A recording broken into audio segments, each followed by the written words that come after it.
देखिए बच्चों, मैथ की ऑनलाइन क्लास में आपका स्वागत है। कक्षा 10 की क्लास में हम पढ़ा रहे थे अनुसार 2022 का पहला सेट।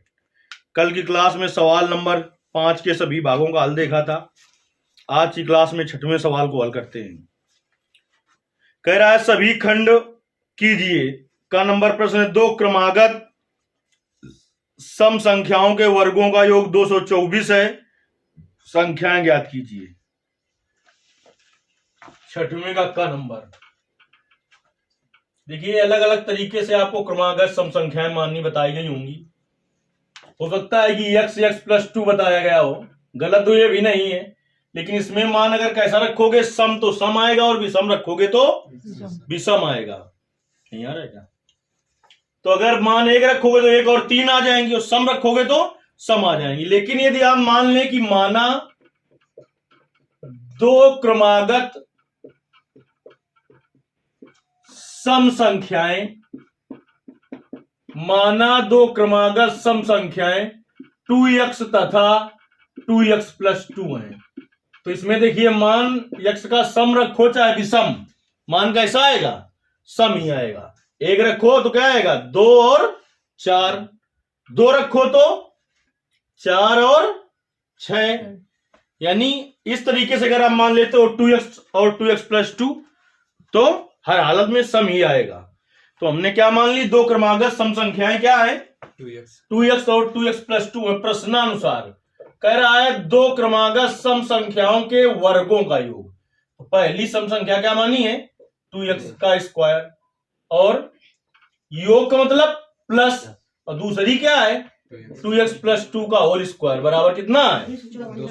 244। चलिए हल करते हैं इसको। 2x का स्क्वायर क्या हो जाएगा? 4x square. इसमें लगाओ a + b का होल स्क्वायर, तो a स्क्वायर, तो क्या आ जाएगा? 4x square + b square, a square + b square + 2ab। 2x गुणते 2 4x और 2ab होता है, 2 का और गुणा होगा तो कितना हो जाएगा? बराबर 244। 4x square + 4x square 8x square. फिर इसके बाद क्या हो जाएगा? प्लस 8x और प्लस 4 और माइनस 244 बराबर 0। तो क्या आ जाएगा? 8x स्क्वायर + 8x माइनस 240 बराबर 0। अब क्या करें हम इससे? 8 कॉमन ले लें तो कैलकुलेशन करने में आसानी रहेगी। तो 8 कॉमन ले लें तो क्या आ जाएगा? x स्क्वायर प्लस x और माइनस 8 तिरका 24 बराबर 0। इसको उधर ले जाओ तो x square plus x minus 30 बराबर क्या आ जाएगा? 0। 0/8 0 हो जाएगा। x के पद में क्या बन गया है? ये द्विघात समीकरण। इसे ऐसा तोड़ना है कि जोड़ने घटाने पर प्लस का x आए और गुणा करने पर माइनस का 30x स्क्वायर आए। तो x स्क्वायर प्लस का 6x माइनस 5x माइनस 30 बराबर 0। जोड़िए, प्लस का x होगा, गुणा करोगे माइनस का 30x स्क्वायर। इन दोनों में कॉमन लो क्या? तो क्या आ जाएगा? अब इतना कॉमन लेते हैं दूसरे क्वेश्चन में फिर आ जाए तो माइनस का 5, तो क्या आ जाएगा? x + 6 बराबर, अब क्या कॉमन ले लेंगे? x + 6, तो दूसरे क्वेश्चन में क्या आ जाएगा? बराबर 0। तो जब x + 6 बराबर 0 तो x बराबर -6। इसको अमान्य कर दिया, क्योंकि x का मान माइनस लोगे तो पहली संख्या हो जाएगी -12 और दूसरी कितनी हो जाएगी? -12 + 2 -14। दिमाग खराब है क्या? 2 गुणते -6 -12 और प्लस 2 माइनस का 10, तो ऋणात्मक आएंगी। तो उसने क्या कहा है आपसे? दिखाओ। क्रमागत धनात्मक संख्या लेनी है। तो अब देखिए, जब x - 5 बराबर 0 तो x बराबर क्या हो जाएगा? 5। तो पहली संख्या क्या आ गई? 5। हाँ, और क्या? x माना था क्या? पहली सम संख्या थी। लिखेंगे पहली सम संख्या। पहली सम संख्या क्या मानी थी? 2x। तो हो जाएगा 2 गुणते 5 तो 10। दूसरी सम संख्या क्या हो जाएगी? दूसरी सम संख्या क्या थी? देखिए वहां पर 2x + 2। तो क्या हो जाएगा 2 गुणते 5 धन 2, 5 दूनी 10 धन 2, कितना हो जाएगा? उत्तर सही है कि गलत, ये जानने के लिए दोनों संख्याओं के वर्गों का योग 144 होगा कि नहीं। अगर होगा तो उत्तर सही है, अगल बगल कहीं मिलाने की जरूरत। 10 का स्क्वायर 100, 12 का स्क्वायर 100 प्लस 144 कितना होगा? 244, यानी कैसा है? सही है। ये था आपका छठवें का नंबर। अब देखिए छठवें के खा नंबर को हल करते हैं।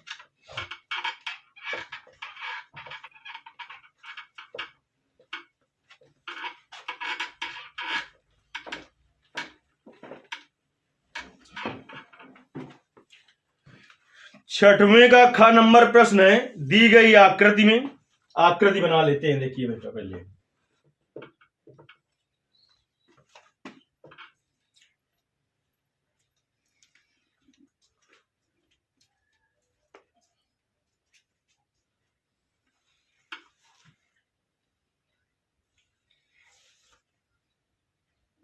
बी यहां पर है, ओ ये है, डी ये है, ए ये है, सी यहां पर है। यहां से यहां तक का कितना दिया है? 3.5 सेंटीमीटर। फिर यहां से यहां तक का कितना दिया है? 2 सेंटीमीटर। ठीक, और इसको क्या किया है? छायांकित किया है। अब सवाल पढ़ते हैं क्या है। दी गई आकृति में त्रिज्यखंड OACB, OACB क्या एक त्रिज्यखंड है। 3.5 सेंटीमीटर, 3.5 सेंटीमीटर त्रिज्या वाले वृत्त जिसका केंद्र O है का चतुर्थांश है। वृत्त का चतुर्थांश का मतलब चौथांश है।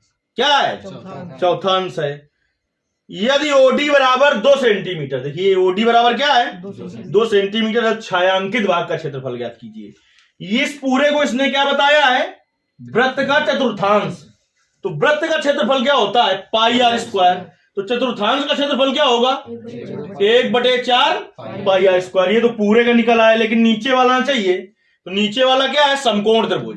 और समकोण त्रिभुज का क्षेत्रफल क्या होता है? 1/2 आधार गुणते, यानी चतुर्थांश के क्षेत्रफल में यदि हम समकोण त्रिभुज का क्षेत्रफल घटा दें तो छायांकित भाग का क्षेत्रफल निकल आएगा।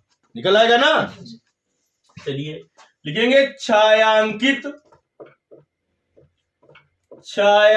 भाग का क्षेत्रफल बराबर चतुर्थांश का क्षेत्रफल, चतुर्थांश का क्षेत्रफल माइनस समकोण त्रिभुज BOD का क्षेत्रफल।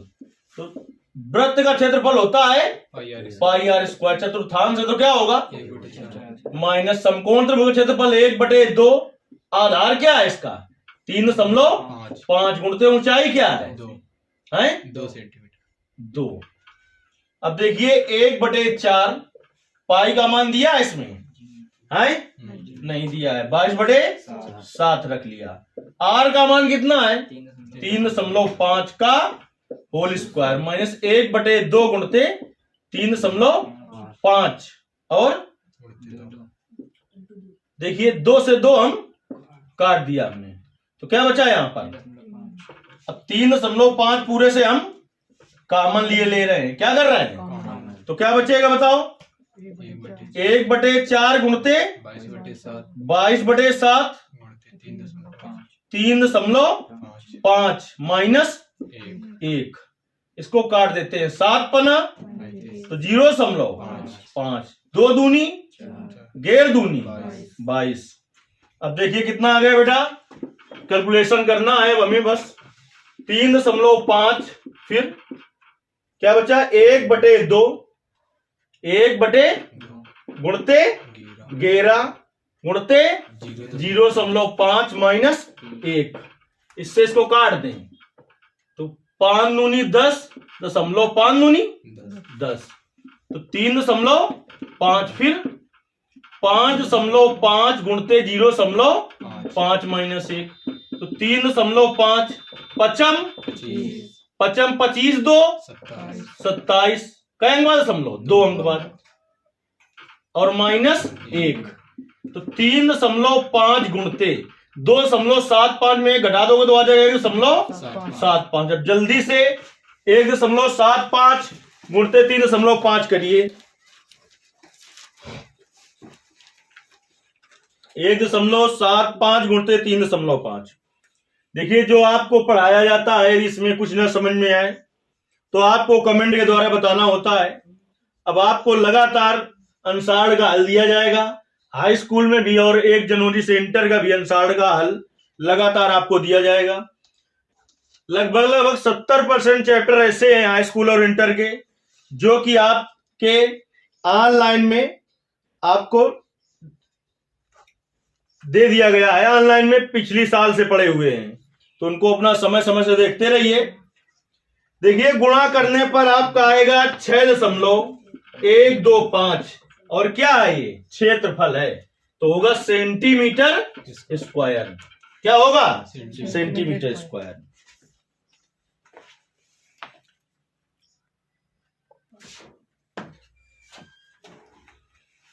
देखिए 6वें के 1 नंबर प्रश्न में रचना है। कह रहा है 5 सेंटीमीटर कामा 6 सेंटीमीटर और 7 सेंटीमीटर।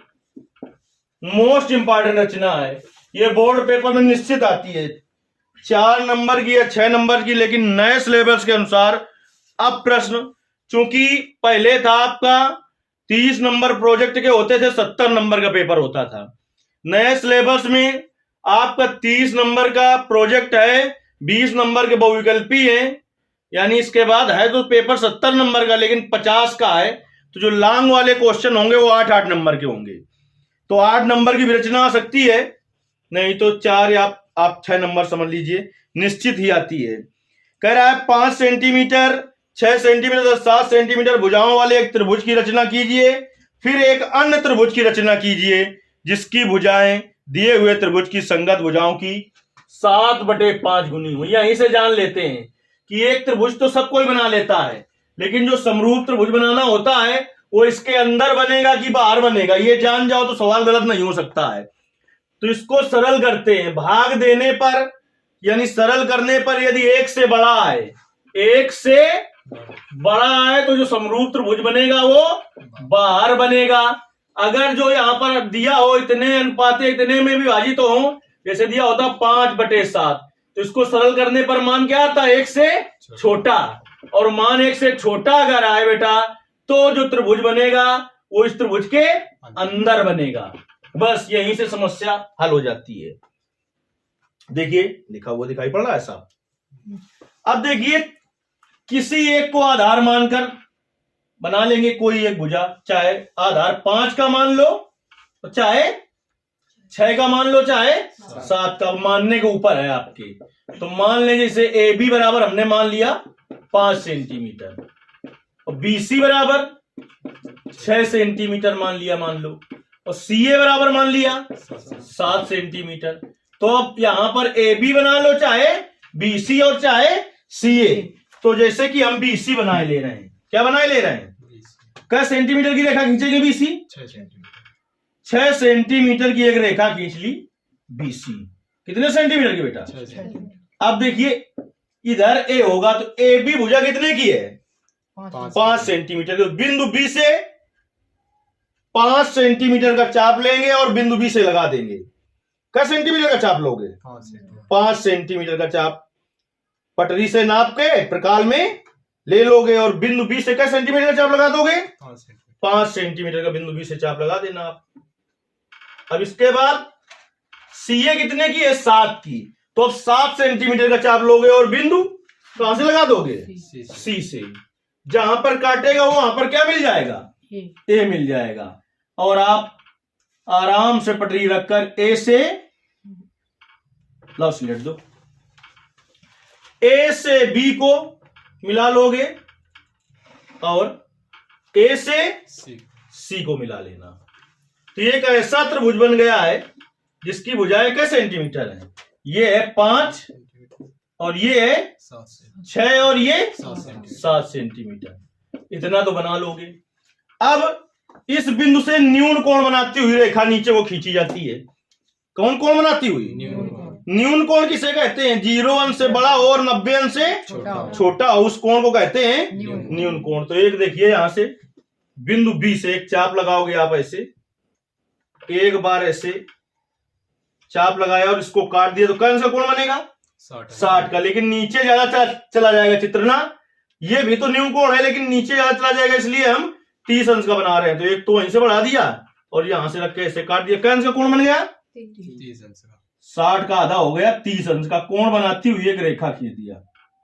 30 अंश का कोण बनाती हुई एक रेखा खींच दिया, मान लो कि BX। कौन सी रेखा खींच दिया?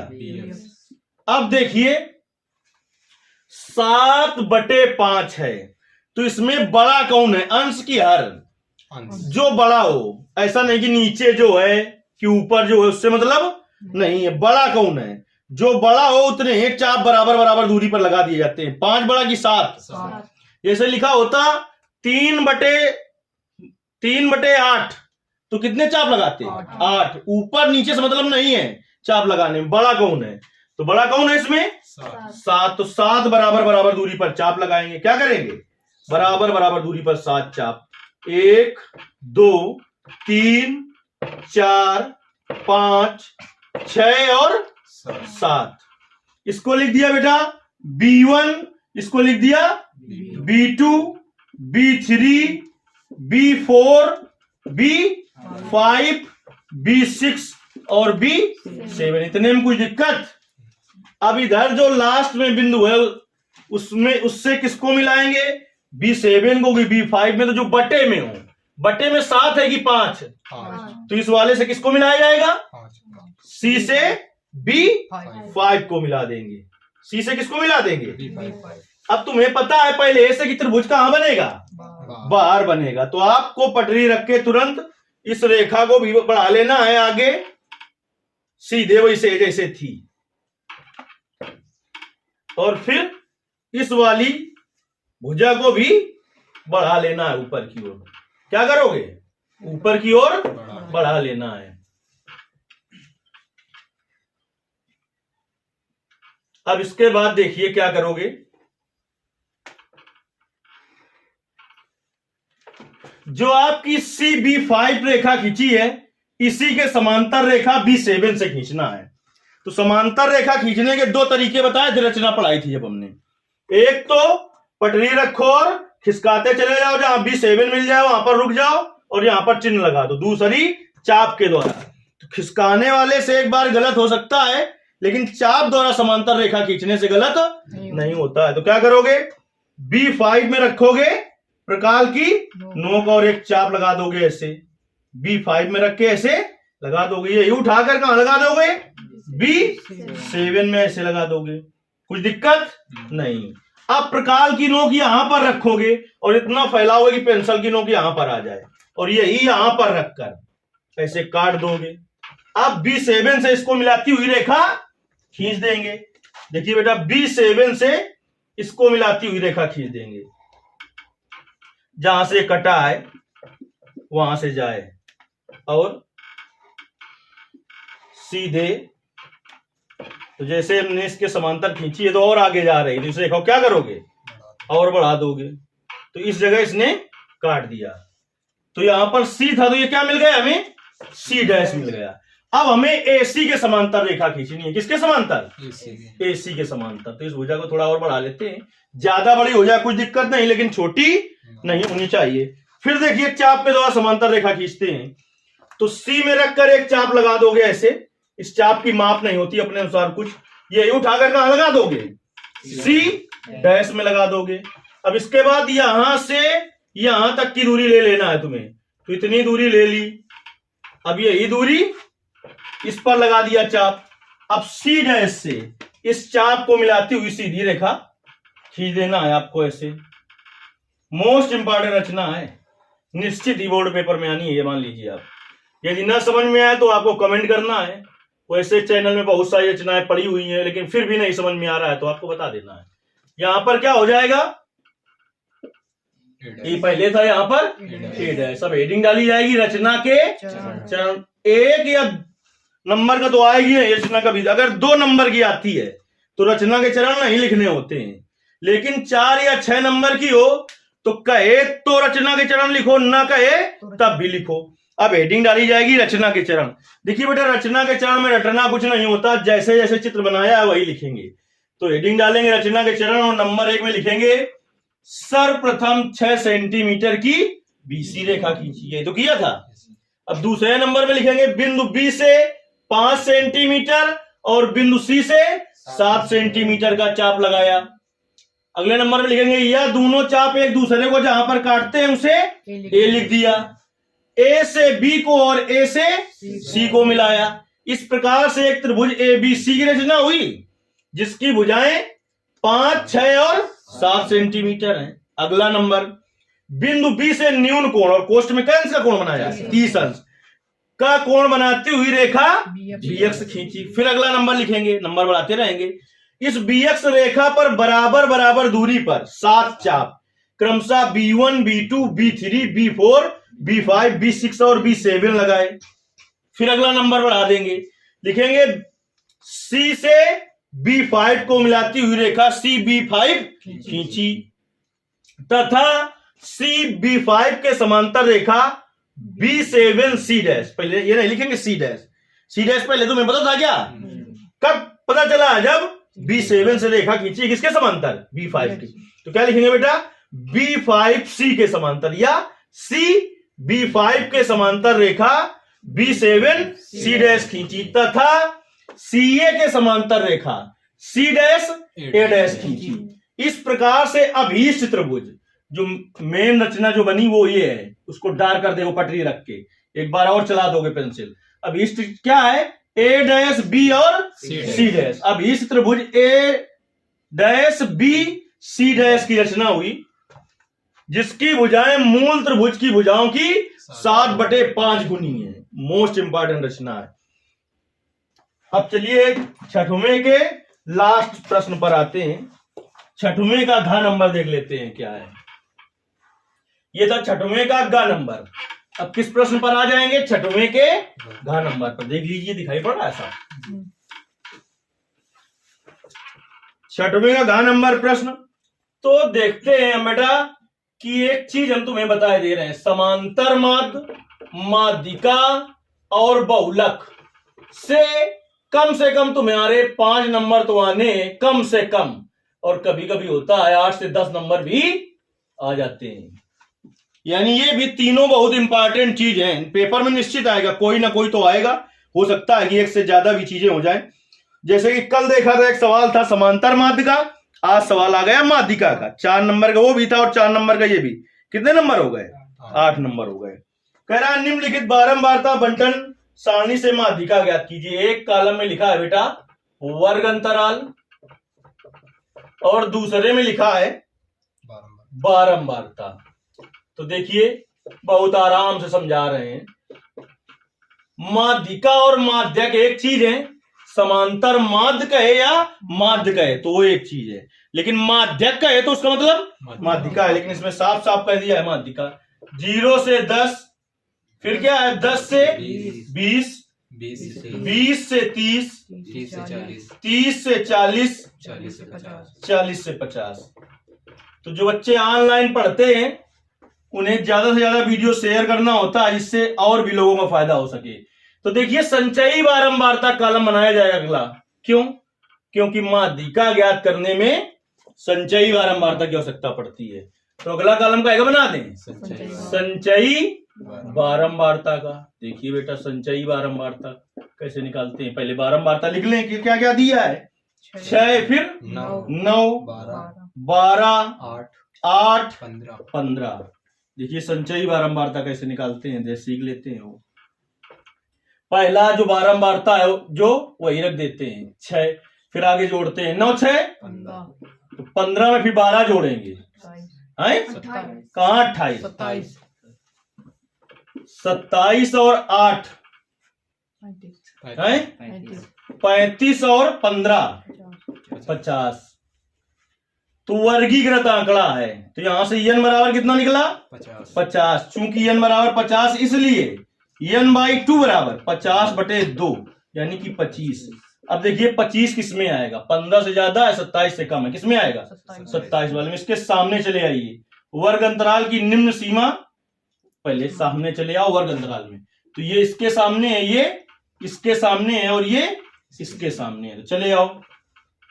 n/2 25 इसमें आया, इसके सामने के वर्ग अंतराल की निम्न सीमा L1, उच्च सीमा L2, इसके सामने की बारंबारता स्मॉल f, इसके ऊपर पद की संचयी बारंबारता होती है कैपिटल F। अब लिख दो यहां पर L1 बराबर बेटा कितना है 20, L2 बराबर 30, स्मॉल f बराबर 12 और कैपिटल F बराबर। देखिए ये सूत्र आपको मनोहर की किताब में मिल जाएगा और भी मिल जाएगा। एनसीईआरटी बुक में दूसरा सूत्र लिखा हुआ है, उस सूत्र से भी सही है। तो देखिए माध्यिका का सूत्र क्या होता है, माध्यिका बराबर, सवाल आप बगल में नहीं लगाएंगे, बीचों बीच रहेगा इसके नीचे।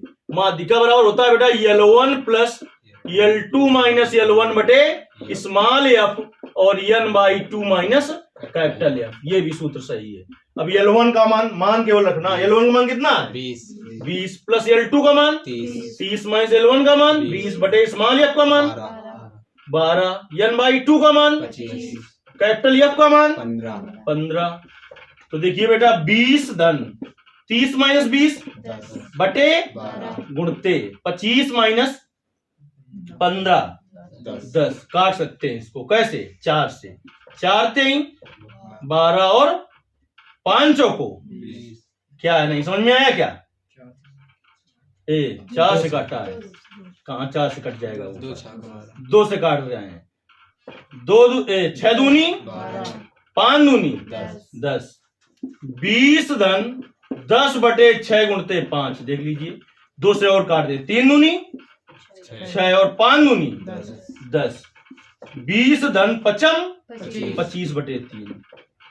एलसीएम लेके हल कर लो, चाहे 3 का भाग 25 में दे दो, तो 20 धन 3 का भाग दो 8 तिरका 24, कितना बचा, दशमलव लगाया तो कितना हो गया 10, 3 तिरका, फिर कितना बचा, दशमलव लगा है, ऐसे जाता रहेगा। तो 20 धन 28.33 आ जाएगा, 28.33 आ जाएगा आपका। देखिए तो छठवें के सभी भाग हल हुए। अगली जो क्लास होगी उसमें 7वां क्वेश्चन हल किया जाएगा। यदि सब कुछ समझ में आया है तो वीडियो को ज्यादा से ज्यादा शेयर करना है, जिससे अधिक से अधिक लोगों को फायदा हो सके। धन्यवाद।